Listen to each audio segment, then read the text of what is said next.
जणे मदुआ युवकर उन्मुक्त कांड जगु घटिछि गोष्ठी संघर्ष जेउथिरे 2 रु ऊर्ध्व आहत होइतबा बेले घटनास्थल रे पुलिस पहुंची परिस्थिति को नियंत्रण करिसंती।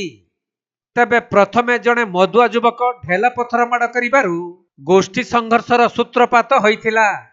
परे कटक जिल्ला बांकी कईमुंडी फांडी अधीनस्थ भगीपुर पंचायतर हटुआ साही और सबर साही युवकंक मध्यरे गोष्ठी संघर्ष घटिथिला। आउ सही संघर्ष उग्र रूप धारण करिबारु 4 जन आहत होई कटक एससीबी मेडिकल को स्थानांतरित होइछंती। खबर पाई घटनास्थल रे बांकी पुलिस पहुंची परिस्थिति को नियंत्रण करिछंती।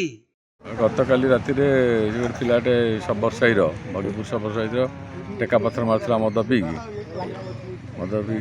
होला पर ताकू गोटे दुटा गाड़ी टेका मारथला फोर व्हीलर को भगीपुर अन्य साहिर पिला आसिक जाऊे कहीं टेका पत्थर मार्चु से बारण करते।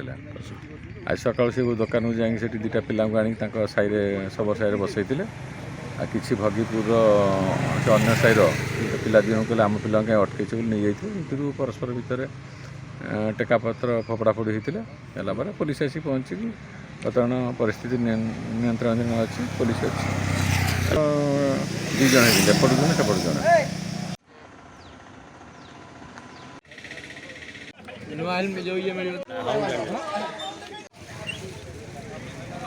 कटक जिला प्रतिनिधि राजेश कुमार साहू रिपोर्ट कोणार्क लाइव।